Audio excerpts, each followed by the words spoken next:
నువ్వు ఆట ఆడేటప్పుడు ఏం చేయాలి? కోర్టులోకి రావాలి. అట్లాగే దేవుని వాక్యం అనే కోర్టులో ఉండాలి. ఆ కోర్టు దాటితే ఏమంటారు? నీలో క్షీణత, కుటుంబంలో క్షీణత, ఫైనాన్సెస్ లో ఆర్థిక విషయాలు క్షీణత. ఈరోజు నేను చెప్తున్నాను, హల్లెలూయా, నువ్వు వర్ధిల్లాలంటే ఎలా వర్ధిల్లుతావు? ఆ దేవుని కోర్టులోకి రండి.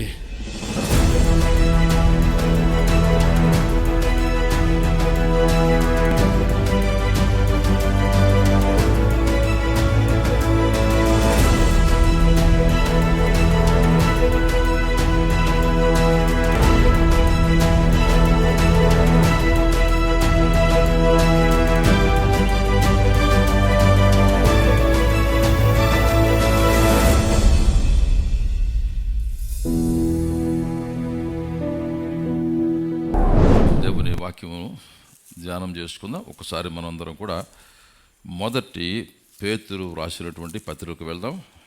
1వ అధ్యాయం 13 నుంచి చదువుకుందాం. చదువుతారమ్మా? కాబట్టి మీ మనస్సును నడుము కట్టుకొని నిబ్బరమైన బుద్ధి గలవారై యేసుక్రీస్తు ప్రత్యక్షమైనప్పుడు మీకు తేబడు కృప విషయమై సంపూర్ణ నిరీక్షణ కలిగి ఉండుడి. నేను పరిశుద్ధుడనై ఉన్నాను కనుక మీరును పరిశుద్ధులై ఉండుడని వ్రాయబడి ఉన్నది. పితృపారంపర్యమైన మీ వ్యర్థ ప్రవర్తనను విడిచిపెట్టినట్లుగా వెండి బంగారముల వంటి క్షయ వస్తువుల చేత మీరు విమోచింపబడలేదు, కానీ అమూల్యమైన రక్తము చేత, అనగా నిర్దోషమును నిష్కళంకమునగు గొర్రెపిల్ల వంటి క్రీస్తు రక్తము చేత విమోచింపబడితిరని మీరు ఎరుగుదురు కదా. మొదటి పేతురు రాసే పత్రికల నుంచి కూడా మనం కొన్ని విషయాలు చూస్తే, పేతురు ఒక లేవి కాండంలోంచి ఒక మాటను తీసుకొని వచ్చి నేను పరిశుద్ధులైన ప్రకారం మీరు కూడా పరిశుద్ధులుగా ఉండమని చెప్పేసి పేతురు చెబుతున్నాడు. దేవుని వాక్యం పరిశుద్ధతను ఎలా నిర్వచిస్తోంది? ఏదో పెద్ద ఘోరంగా నువ్వు తాగేసి, నువ్వు తిరిగేసి, రోడ్డు మీద పడిపోయి దేవుని వాక్యం ఎలా నిర్వచిస్తుంది? నీ మీద నింద ఉంది అంటే, నువ్వు నిజంగా చేసావో చేయలేదు సంగతి వదిలేసి, నీ మీద నింద ఉందంటే దేవుని వాక్యం ఉంటుంది, నువ్వు పరిశుద్ధుడు కాదేమో. To be holy is to be blameless, నిందారహితంగా ఉంటాం అంటే అర్థం ఏంటి? What does the word signify? The word signifies separation to God and the conduct befitting those so separated. దేవుని వాక్యం చెప్పేది అంటే మనందరి జీవితాలు ఎట్లా ఉండాలి? దేవుని కోసమై ప్రత్యేకించబడినటువంటి జీవితాలుగా, ఏ రకమైన నింద లేనటువంటి జీవితాలుగా ఉండాలని చెప్పేసి వాక్యం చెప్తుంది. కానీ నీవు నేను గుర్తించవలసిన ఏంటంటే, జీవితానికి ఏముండాలి? హద్దులు ఉండాలి. ఏముండాలి? జీవితానికి హద్దులు ఉండాలి. హద్దులు లేని జీవితం పనికి రాని జీవితం, వ్యర్థమైపోయే జీవితం. మాట్లాడారు కదా, హద్దులు లేని జీవితం ఏంటి? పనికి రాని జీవితం. దేవుడు మనిషికి ఏం చేశాడు? హద్దులు నిర్ణయించాడు. దేవుడు ఏం చేశాడు? హద్దులు నిర్ణయించాడు. దేవుడు ఏమన్నాడు? నేను హద్దులు పెడుతున్నాను, ఆ హద్దుల మధ్యలో నువ్వు జీవించడం మాత్రమే కాదు, దేని మధ్య జీవించాలి? దేవుడు పెట్టినటువంటి హద్దుల మధ్యలో జీవించాలి. అప్పుడు నువ్వు చిగురిస్తావు, అప్పుడు నీ జీవితం వర్ధిల్లుతుంది. హల్లెలూయా. అప్పుడు నీకు మనసులో నెమ్మది ఉంటుంది, మనసులో సంతోషం ఉంటుంది. కానీ ఎప్పుడు హద్దు దాటుతావో, ఎప్పుడు హద్దు దాటి బయటికి వెళ్తున్నావో, నువ్వేం చేస్తున్నావు? నిన్ను నువ్వే గాయపరుచుకుంటున్నావు. ఏమండి, ఇట్లా జీవించడం సాధ్యమా? చూపిస్తారు, సాధ్యమే. రైలు బండి పట్టాల మీద వెళ్ళటం సాధ్యమా? వెళ్తుందా? వెళ్ళదా? వెళ్తుంది. ఎందుకు వెళ్తుంది? చేసిన వాడు పట్టాల మీద వెళ్ళేదాన్ని చేశాడు, అందుకని వెళ్తుంది. విధేయత చూపించడం సాధ్యమా? మనసు ఉంటే విధేయత చూపించడం సాధ్యమే. ప్రయోజనాలు మాత్రం మొట్టమొదటి ఏముండాలి? జీవితం ఎట్లా వర్ధిల్లుతుంది? ఎలా వర్ధిల్లుతుంది జీవితం? జీవితం దేవుడు పెట్టినటువంటి హద్దుల మధ్యలో జీవితం వర్ధిల్లుతుంది. భార్యను భర్త ప్రేమించాలి, భర్తను భార్య ప్రేమించాలి. నీకు ఇష్టం ఉన్నా లేకపోతే ప్రేమించడం నేర్చుకోవాలి. ఏం చేయాలి? నేర్చుకోవాలి. నీ కూటమి నువ్వు అట్లా చిగురిస్తావు. నువ్వు ఆ నియమాన్ని వయలేట్ చేస్తే నీలో ఏం పనిచేస్తుంది? క్షీణత పనిచేస్తుంది. నువ్వు వర్ధిల్లవు. ఈరోజు అడుగుతున్నాను నేను, ఎక్కడ దేవుని నియమాలకి బయట ఉన్నారా? లోపలికి రండి. నియమ ప్రకారం జీవించడం నేర్చుకోండి. పాపం అంటే ఏమిటి? దేవుని నియమాన్ని ఉల్లంఘించడం. నీకు మనసు ఉంది. ఏ మనసు ఉంది? నియమాన్ని ఉల్లంఘించే మనసు ఉంది. నీకు ఎప్పుడు కూడా ఏం మనసు లేదు, నియమ ప్రకారం జీవించే మనసు లేదు. తల్లి యొక్క ఏమిటి మాటను ఉల్లంఘిస్తావు, తండ్రి మాటను ఉల్లంఘిస్తావు. ఎప్పుడు నీ జీవితం అంతా ఉల్లంఘనే నీలో పని చేసేది క్షీణత, ఉల్లంఘన కాదు. ఏం చేయాలి? మాటకు లోబడాలి. మీరు చూడండి, ఇక్కడ ట్రాఫిక్ ఉంది. ట్రాఫిక్ అంత చక్కగా బాగా ఉండాలంటే మనుషులందరూ సమయానికి ఇంటికి చేరుకోవాలి. ట్రాఫిక్ ఏముండాలి? క్రమం ఉండాలి. క్రమంలో ఏం చేయాలి? గీతల రోడ్ల మీద ఉండకూడదు. కానీ మన దేశంలో గీతల రోడ్డు మీద, కోడి రోడ్డు మీద, కుక్క రోడ్డు మీద, గీతలే కాదు ఈ ఆటోలు కానీ ఈ లారీలు కానీ గీతలాగా రోడ్డు మీద ఎవరికి ఏమి నియమం ఏమి కూడా లేదు. మీరు వేరే దేశాలకు వెళ్ళండి, ఎట్లుంటుంది ట్రాఫిక్ అంటే? High speed traffic, high speed. ఎంత స్పీడు? 100 కిలోమీటర్ దాటి వెళ్ళిపోతున్నారు. కారణం ఏంటి? ప్రతి ఒక్కడు ఒకటే చేస్తున్నాడు, నియమాన్ని ఉల్లంఘించకుండా నియమానికి లోపడుతున్నాడు. అందరూ ఒప్పుకున్నారు. ఒప్పుకున్నారు? మేము ఈ నియమాల ప్రకారం మేము డ్రైవ్ చేస్తాము, ఈ నియమాలకు లోబడి ఉంటున్నారు. దానివల్ల ఏమైపోయింది? అక్కడ స్పీడ్ అనేది హై స్పీడ్ అంటే సాధ్యమైంది. ఇక్కడ నియమం లేకపోతే ఎవడెప్పుడు అడ్డొస్తాడో తెలియదు, ఏది అడ్డొస్తుందో నీకు తెలియదు. అందుకనేంటి ఎంతో జాగ్రత్తగా డ్రైవ్ చేయాలి.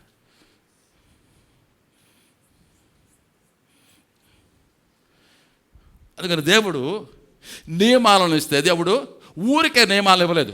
దేవుడు ఇచ్చిన నియమాలు నిన్ను కాపాడేటువంటి నియమాలు. నీ మనసులో ఉండాల్సిందేనంటే, దేవుని పరిశుద్ధకు వచ్చిన నీ మనసులో, నా మనసులో ఉండవలసిందంటే, దేవుని నియమాలు నన్ను కాపాడేవి, నా కుటుంబాన్ని కాపాడేవి, నాకు భవిష్యత్తు ఇచ్చేటువంటివి.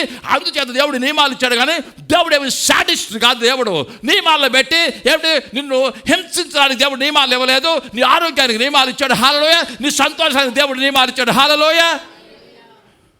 They make you healthy. నిన్ను మానసికంగా, ఆధ్యాత్మికంగా ఆరోగ్యవంతుడుగా నిన్ను చేస్తాయి. నియంత్రణ లేనటువంటిది పనికిరాదు. దేవుడు ఈ ప్రపంచానికి నియంత్రణ తీసుకొచ్చాడు. దేవుని పరిశుద్ధ అనేటువంటిది ఈ ప్రపంచానికి కావాల్సినటువంటి నియంత్రణ. బాగా అర్థం చేసుకోండి. నియంత్రణ లేకుండా నీ జీవితం పనికి రాదు. మరలా చెప్తాను, నియంత్రణ లేకుండా పనికి రాదు. నియంత్రణకు లోపడకుండా నీ జీవితం పనికి రాదు. నువ్వు ఎక్కడికి వెళ్ళవో, నీకు భవిష్యత్తు అనేది ఏమీ కూడా ఉండదు. నియంత్రణ కావాలి. దేవుని పరిశుద్ధత ఒకటి కంటే మనుషునికి అది నియంత్రణ. దేవుని పరిశుద్ధత, మనుషుని నియంత్రణ. దేవుడు మనుషులు ఏం చేయాలి? దేవుని పరిశుద్ధతకు లోపడాలి. మా ఫ్రెండ్ రమ్మంటాడు, తాగమంటున్నాడు. సోషల్ డ్రింక్ అన్నాడు, ఎప్పుడైనా ఒకసారి అంటున్నాడు, తాగమంటున్నాడు. నువ్వు కూడా తాగుతాడు, నీకేం లేదు, నీకు నియంత్రణ లేదు. ఇక్కడ చూడండి, పేతురు రాసిన ఒక మాట చూడండి. ఇక్కడ అమ్మ చదవండి ఒకసారి, 16వ వచనం మళ్ళీ. కాగా మీరు విధేయులకు పిల్లలై మీ పూర్వపు అజ్ఞాన దశలో మీకుండిన ఆశలను అనుసరించి ప్రవర్తింపక. చూడండి ఇక్కడ చూడండి. ఇక్కడ పరిశుద్ధ అనే దాన్ని నిర్వచిస్తున్నాడు. పరిశుద్ధ అనే దాన్ని కొత్త నెమ్మదిలో నిర్వచిస్తూ చూడు, ఒక కోణం. ఇందాక పద్మశ్రీ ఏం చెప్పాను? ఒక కోణంలో నుంచి కూడా పరిశుద్ధం చూస్తున్నాడు. ఆ కోణం ఏమిటన్నావు? అది నిందారహితంగా ఉంటావు. మనుషుల మధ్యలో, సమాజంలో నివసిస్తున్నప్పుడు నువ్వు నిందారహితంగా ఉండాలి. ఇక్కడ పరిశుద్ధం ఇంకొక కోణం తీసుకొస్తున్నాడు. ఈ కోణం ఏమంటున్నాడంటే, ఎలా నిర్వహిస్తున్నాడు? పూర్వపు ఆశలు అన్నటువంటి కోణాన్ని తీసుకొస్తున్నాడు.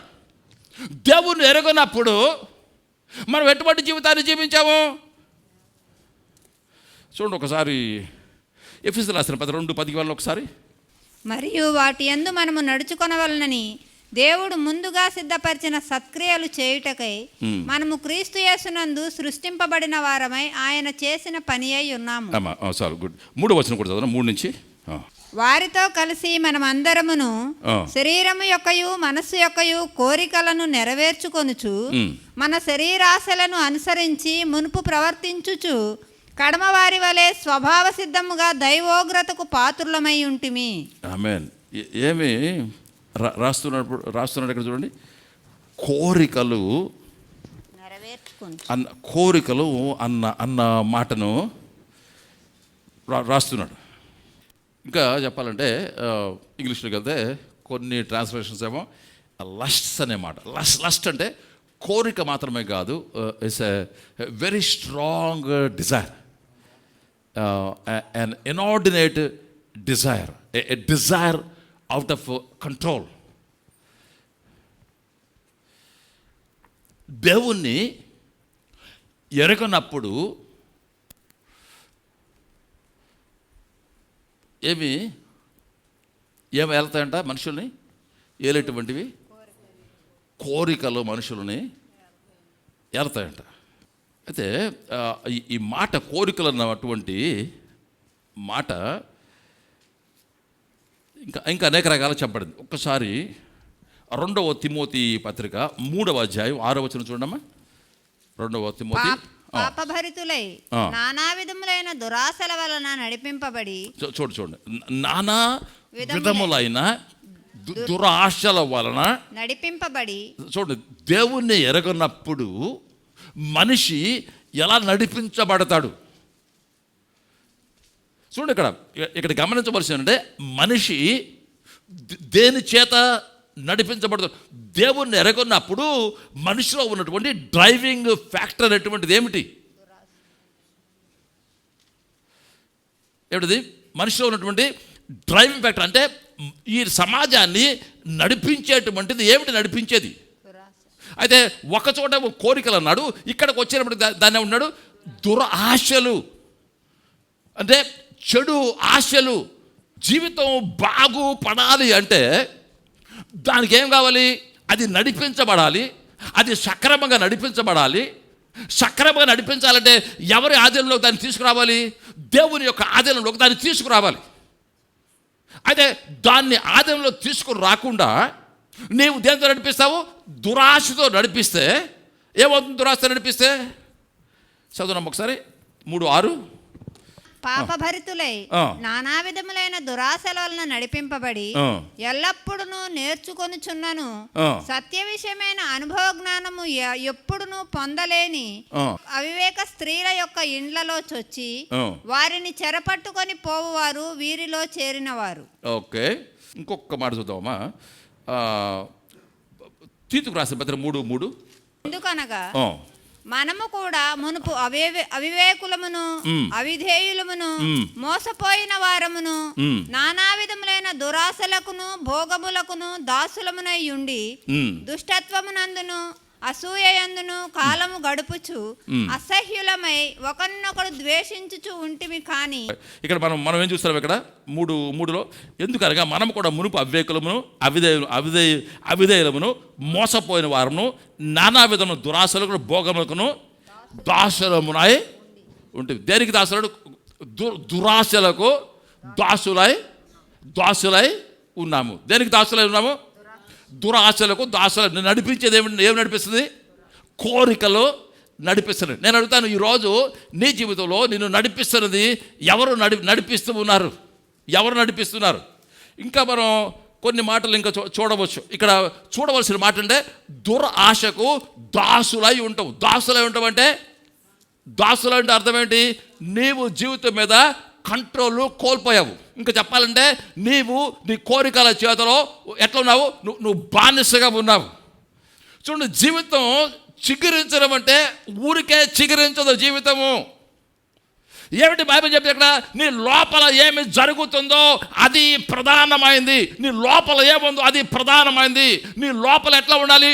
పరిశుద్ధత ఉండాలి. నీ లోపల ఏమి ఉండాలి? దేవుని కంట్రోల్ ఉండాలి. అయితే నీ లోపల ఏమి కంట్రోల్? ఏముంది నీ లోపల? దురాశలు.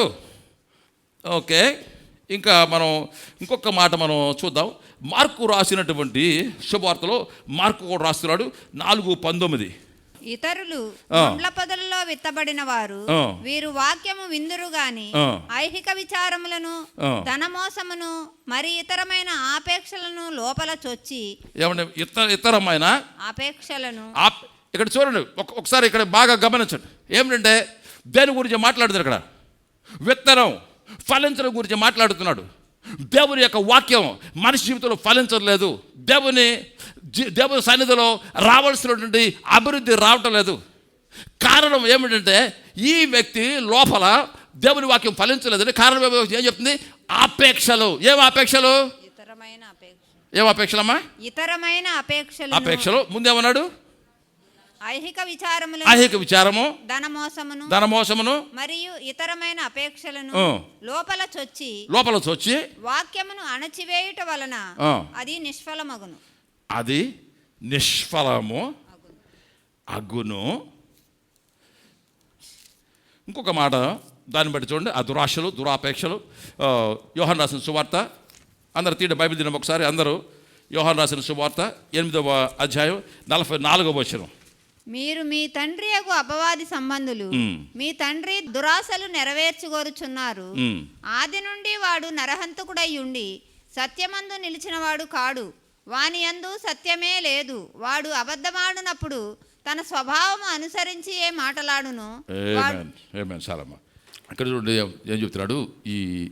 ఈ దురాశలు లేకపోతే లోపలేమిటి కోరికలు. ఈ కోరికలకు మూలం ఏమిటంట? ఏమిటి? మీ తండ్రి అయినటువంటి అపవాది సంబంధులు, మీ అపవాది సంబంధులు, మీ తండ్రి దురాశలు నెరవేర్చగోరుచు ఉన్నారు.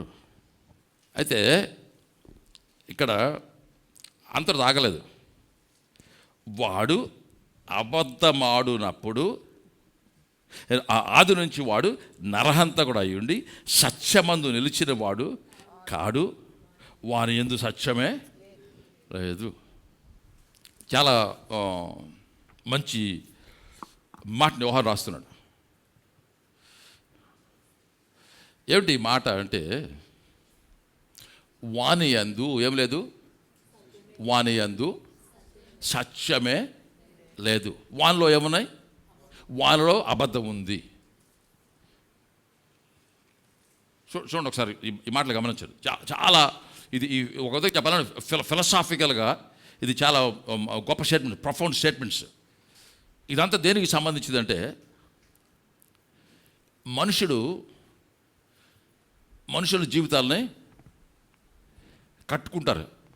ఇక్కడ మనం చూడవలసింది ఏంటంటే, నువ్వు ఏది కట్టినప్పటికీ సత్యమును అనుసరించి కడితే అది నిలబడుతుంది. సత్యమును అనుసరించి కట్టనప్పుడు అది ఏది కూడా నిలబడదు. లైఫ్ నిలబడాలంటే ఏం కావాలి? సత్యము ఉండాలి. ఆ అబద్ధాలు, సైతాను చెప్పేది ఏంటంటే అబద్ధాలు చెబుతుంది. అందుకే ముందు చెప్పాను నేను, హిట్లర్ కంట ప్రాపగాండా సెక్రటరీ ఉండేవాడంట. హిట్లర్గా ఉన్నారు, ప్రాపగాండా సెక్రటరీ ఉండేవాడంట. వాడి పేరు గోబెల్స్. వాడు ఏం చెప్పారంటే, హిట్లర్ గారు మీరు యూదుల మీద చేస్తున్న యుద్ధాన్ని అన్నింటినీ కూడా గెలవచ్చు, దానికి నేను ఒక ఫిలాసఫీ చెబుతాను, ఒక వేదాంతం చెబుతాను. అది ఏమిటి అంటే, హిట్లర్ గారు ఏమిటది? A truth is nothing but a lie 100 times repeated. Hitler గారు సత్యం అంటే ఏమి లేదు కానీ అబద్ధాన్ని 100 సార్లు చెప్తే అదే సత్యం. సరే హిట్లర్ గారు అన్నాడు, truth is nothing but a lie 100 times repeated. అందుకని మనం ఏం చెప్దాం? యూదులను ఏం చెప్దాము? చెడ్డవాళ్ళు, వాళ్ళు చంపాలి. ఈ ప్రాపగాండ చేస్తూ వస్తే ప్రజలందరూ ఉన్నారు నిజంగానే యూదులు చెడ్డవాళ్ళు ఏమనుకున్నారు. ఈనాడు ప్రపంచంలో కూడా మనుషులు ఏమనుకున్నారంటే, ఏమిటి సత్యం అంటే ఏమి లేదు కానీ ఏంటి, అందరూ ఏది నమ్మేది అదే సత్యము కావాలంటే ఎక్కడ కావాలి? ఏమి కావాలి? ఇది వాక్యము కావాలి. సత్యముకు బయట నువ్వు దేనిని నమ్ముతున్నావు నేను అంటాను, అది నీ దురాశ నుంచి వచ్చేటువంటిది. పెళ్లి చేయాలని ఏం చేసుకోవాలి? అమ్మాయిని చూశాను, నవ్వింది, పడిపోయాను ఒకసారి రవ్వగారు. నువ్వు పడిపోతావు, నువ్వు నవ్వినప్పుడే పడిపోతావు. అమ్మాయిని చూస్తే కావాల్సింది ఏంటి? ఏం కావాలి? రక్షణ పొందిందా? దేవుని ఎరిగి ఉందా? ఏంటి భక్తి ఉందా? కుటుంబంలో భక్తి ఉందా? ఇది దేవుని చిత్తమా? ఇది దేవుని విధానమా? అని లేకుండా నీ దురాశల చేత ఈడవబడుతూ నువ్వు వెళ్తే ఏముంటుంది? ప్రభు చెప్పిన మాట ఏమిటి? తన వాక్యం అనుసరించి కట్టుకుంటే ఏమవుతుంది? అది మంచి పునాది, అది నిలబడేటువంటి పునాది. తన వాక్యం అనుసరించి కట్టినప్పుడు అది నిలబడేటువంటిది కాదు. నేను మంచి పునాది కావాలా? మంచి కుటుంబం కావాలా? ఏం చేయాలి? నువ్వు దేవుడు ఇచ్చినటువంటి ఏముంది? ఏం చెప్పాను నేను? దేవుడు ఏమి ఇచ్చాడు? రూల్స్ ఇచ్చాడు, నియమాలు ఇచ్చాడు. నువ్వేది ఎన్నుకున్నప్పుడు కూడా, దేన్ని చూజ్ చేసుకున్నప్పుడు కూడా ఎట్లా ఉండాలి? ఆ నియమాలు అనుసరించే. ఒకటి దేవుడు ఏమన్నాడు? You must be born again. నువ్వు పెళ్లి చేసుకున్నప్పుడు అవిశ్వాసంతో ఉద్యోగం ఉంటావు, కుదరదు అన్నాడు. నువ్వు విశ్వాసంతో నువ్వు పెళ్లి చేసుకోవాలన్నాడు. నువ్వు పని చేసేటప్పుడు పని చేయాలి? నీ మైండ్ ఎట్టుండాలి? కోర్టు ఎక్కడుంది? నువ్వు ఆట ఆడేటప్పుడు ఏం చేయాలి? కోర్టులోకి రావాలి. అట్లాగే దేవుని వాక్యం అనే కోర్టులో ఉండాలి. ఆ కోర్టు దాటితే ఏమంటారు? నీలో క్షీణత, కుటుంబంలో క్షీణత, ఫైనాన్సెస్లో ఆర్థిక విషయాలు క్షీణత. ఈరోజు నేను చెప్తున్నాను, హల్లెలూయా, నువ్వు వర్ధిల్లాలంటే ఎలా వర్ధిల్లుతావు? ఆ దేవుని కోర్టులోకి రండి. దేవుని గౌరవించండి. దేవుని కోర్టులో లేనివాడు, దేవుని నియమాలను ఉల్లంఘిస్తున్నవాడు, వాడు దేవుని గౌరవించలేదు, వాడు వర్ధిల్లడు. కోరికలు లాగుతాయి, రోజుకు ఒక కొత్త కోరిక పడుతుంది, లాగుతాయి. చాలామందికి ఏంటంటే దేవుని వాక్యం చూస్తే, దేవుని నియమాలు చూస్తే ఎట్లా ఉంటాయి? ఎందుకు నాకు ఇది వైరస్ లాంటిది, ఐ హేట్ దిస్. ఏంటి నియమాలని? నా ఇష్టం వచ్చినట్టు చేసుకుంటా. చేసుకో, నిలవదు. చేసుకో, నిలవదు. కనబడిన వాడు కల వెళ్ళు, నిలవదు. హల్లెలూయా. వాక్యం అనుసరించు. హల్లెలూయా. ఏం చేస్తావు? ప్రభువా నీ చిత్తము చూపించు, నీ మార్గము చూపించు. ప్రభువా పునాది కావాలి. ప్రభువా రా అంటే ప్రభు ఏం చేస్తాడు? హల్లెలూయా. నీ జీవితానికి కావాల్సినటువంటి ఆ లైఫ్ పార్ట్నర్ని తీసుకొస్తాడు. ఏం చెప్తున్నది అంతా కూడా ఒక విధంగా ఏంటి హోలీనెస్ అంటే మనం ఎట్లా చెప్తున్నాం? ప్రాక్టికల్ చెప్పాలంటే ఇది ఒక ఆటగా పోలిస్తే, లైఫ్లో ఒక ఆటగా పోలిస్తే ఏమిటి? దేవుని యొక్క పరిశుద్ధి అనేటువంటి ఎట్లాంటిది? అది కోర్టు లాంటిది. హల్లెలూయా. గేమ్ అంతా కూడా ఎట్లా ఆడాలి? నియమ ప్రకారమే ఆడాలి. ఆడితేనే నువ్వు గెలుస్తావు. ఇక్కడ కోణం ఏమిటన్నాడు? ఇక్కడ పేతురు రాసిన పత్రికలో కోణం ఏంటన్నాడు? నీ కోరికలు కాదు, నేను లాగేవి ఎన్నో ఉంటాయి. నువ్వు ఏవి లాగుతుంది నిన్ను? ఏ కోరిక లాగుతుంది నిన్ను? అందుకే ఉన్నాడు, నువ్వు కోరికల చేత లాగబట్ట కాదు. నువ్వు ఎట్లా ఉండాలి? దేవుని సన్నిధిలో ఎట్లా ఉండాలి? విధేయులైనటువంటి పిల్లల వలె ఉండాలి. విధేయతను నేర్చుకోవాలి. ప్రభువా హల్లెలూయా. దేవుని దగ్గరకు చేయాలి. ప్రభువా ఒక మాట చెప్పాలి ఏంటంటే, కొన్నిసార్లు విధేయత కష్టంగానే ఉంటుంది. అయితే అటువంటి సమయంలో మనం చెప్పాల్సిన మాట ఏం తెలుసా? ప్రభువా I'm willing to be made willing. ఆ మాట అర్థం కాదు. కొన్నిసార్లు కొన్ని పరిస్థితులలో మనకి ఎట్లా ఉంటుందంటే, దేవుని మార్గంలో వెళ్ళాలంటే కష్టంగా ఉంటుంది. కానీ ఒక మాట అక్కడ దేవునితో చెప్పవచ్చు, lord I'm willing to be made willing. ప్రభువా ఆ మార్గంలో వెళ్ళటానికి కష్టంగా ఉంది, కానీ ప్రభువా నేను ఆ మార్గాన్ని ఇష్టపడేటట్టు నువ్వు చేయటానికి కనీసం ఇష్టపడుతున్నాను. కొన్నిసార్లు ఇష్టపడటం కష్టంగానే ఉంటుంది. కనీసం అటువంటి సమయంలో చేయవలసిన ప్రార్థన అంటే, ప్రభువా ఇష్టపడేటట్లు చేయి ప్రభువా, నేను ఇష్టపడుతున్నానని చెప్పాలి. అర్థమైంది మీకు? ఇష్టపడటం కూడా కొన్నిసార్లు దేవుని మార్గం కష్టంగా ఉంటుంది. కానీ ప్రార్థన ఏం చేయాలి? ప్రభువా ఇష్టపడేటట్లు చేయి ప్రభువా. దేవుడు సహాయం చేసేవాడు. Praise the Lord. దేంతో జీవించలేవు? అబద్ధంతో నువ్వు జీవించలేవు. ఈ లోకం అంతా ఏంటి? అబద్ధాలతో జీవిస్తుంది. ఏమిటి? అవును, నువ్వేం చేయవచ్చు? ఒక మంచి ఇల్లు కట్టచ్చు. ఎంత ఇల్లు కట్టచ్చు? పెద్ద ₹1,00,00,000 ఇల్లు కట్టచ్చు. ప్రపంచంలో ఉన్న చోటల్లో ఏంటి? అక్కడి చీటి ఇక్కడ చీటి వేసి ఏమిటి? జనాలందరూ నోళ్ళు కొట్టే కట్టచ్చు. ఒక ₹1,00,00,000 పెట్టి ఇల్లు కట్టచ్చు. ఆ ₹1,00,00,000 ఇల్లు కట్టి ఏంటి? ఒక ₹1,00,00,000 కారు పెట్టి ఎవరుకోవచ్చు? అబ్బా నేనెవరిని? నేను గొప్ప వ్యక్తిని కాదు. చివరికి నువ్వు ఎక్కడికి వెళ్తావు? నువ్వు చెరసాలకు, నువ్వు జైల్లోకి వెళ్తావు. ఎందుకంటే అదంతా కూడా దేని ప్రకారం జరగలేదు? నియమ ప్రకారం జరగలేదు. Significance. How do you become significance? We're all searching for significance. మనమందరం కూడా నేను గొప్పవాడిగా ఉండాలని చెప్పి కోరుకుంటాము. గొప్పవాడిగా ఉండడానికి దేవుని వాక్యం మాదిరిని చూపిస్తుంది. అయితే సైతాన్ ఏం చెప్తుంది? అబద్ధము చెబుతుంది. సైతాన్ వేసే పునాది అంతా అబద్ధ పునాది. ఈ లోకం అబద్ధాల మీద నడుస్తుంది. ఈ ప్రపంచం అబద్ధాల మీద నడుస్తుంది. ఒక నెల రాబోతుంది. యేసుక్రీస్తు ప్రత్యక్షమైనప్పుడు ఈ అబద్ధ ప్రపంచం అంతా కూడా తీసేయబడుతుంది. హల్లెలూయా. క్రీస్తు రాజుగా ఉంటాడు. హల్లెలూయా. సత్యమే ఏలుతుంది. హల్లెలూయా. ఆ రాజు యొక్క రాకడ కోసం మనందరం కూడా చూస్తున్న వారు ఉన్నాం. హల్లెలూయా. అప్పటి వరకు కూడా ఎక్కడ ఉండాలి? కోర్టులో ఉండు. కోర్టు బయటికి వెళ్ళకు. ఈ మధ్య ఎవరో పాట అప్లోడ్ చేశారు. పెళ్లి పాట కనీసం పెళ్లి పాట అప్లోడ్ చేసి ముందు పెట్టడమే పాటలో బొమ్మలు పెట్టారంటే వాళ్ళు వీళ్ళు అమ్మలు అక్కలందరూ వచ్చి పసుపు కొడుతున్నారు. క్రైస్తవ పెళ్ళి పసుపు కొడుతున్నారు. అంటే దేవునికి వాక్యం అనేది లేదా, నియమం లేదా? దేవుడు చెప్పిందండి లేవి కాడలో, మనం వచ్చేవారు చూద్దాం. దేవుడు చెప్పిందండి లేవి కాడలో, మీరు నెత్తల వల్లే మీరు ఉండవద్దు. మీరు ఒక ప్రత్యేకమైన గుంపు, ప్రత్యేకమైన ప్రజలు. ఇతరుల ఆచారాలు మీరు వాటిని బారో చేసుకో, వాటిని తీసుకోవద్దు. మీరు నాకు ప్రత్యేకమైన ప్రజలు, మీరు నా కోసం ప్రత్యేకించబడినవాడు. హోలీనెస్ అంటే ఒకటి చెప్పాలంటే ప్రత్యేకించబడటం. దేవుడు ఆయన ప్రత్యేకించబడినవాడు. అంటే ప్రత్యేకించబడినవాడు అర్థం ఏంటంటే, ఎలా ప్రత్యేకించబడి? God is infinite. God is infinite అంటే పరిమితులు లేనటువంటి వాడు దేవుడు. ఏ రకమైన పరిమితులు లేని. అయితే దేవుడు తనకు ఉన్నటువంటి గుణాలను బట్టి ఆయన ఎట్లాంటి వాడు? ఆయన హీ సపరేట్, ఆయన ప్రత్యేకించబడినవాడు. అయితే దేవుడు మన నుంచి కోరేదండి, మన ద్వారా మనం ప్రత్యేకించబడిన వారుగా ఉండాలని చెప్పి దేవుడు మనల్ని కోరుతున్నాడు. Praise God. ముగిద్దాం ఇక్కడ. Glory to God. ఏంటి మనం ఇది అంతా నుంచి కూడా ఇద్దరమంతా కూడా నేర్చుకుంది ఏమిటి? There is no happiness, there is no happiness without holiness. There is no health without holiness. There is no health without holiness. Hallelujah. Holiness, హ్యాపీనెస్కి మార్గం ఏంటి? హోలీనెస్ అనేటువంటిది మార్గము అయి ఉంది.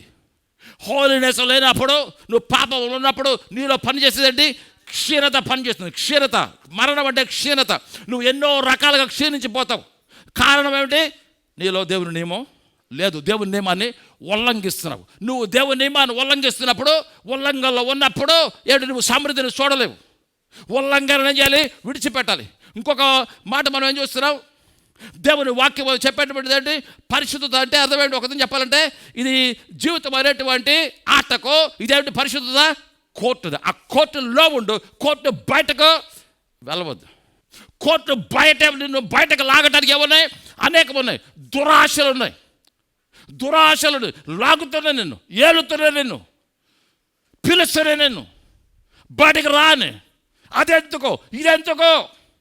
నువ్వేం చెప్పాలి? నువ్వు విధేయుడు పిల్లవాడవు. విధేయతను చూపించాలి. దేవుణ్ణి కోరుకోవాలి. ప్రభు అనే నా మార్గంలో వెళ్ళటం లేదు. Praise the Lord. చిన్న ప్రార్థన చేస్తున్నాం. పరిశుద్ధుడు మా తండ్రి, నీకు వందనాలు, మీకు స్తుతులు చెల్లిస్తున్నాం.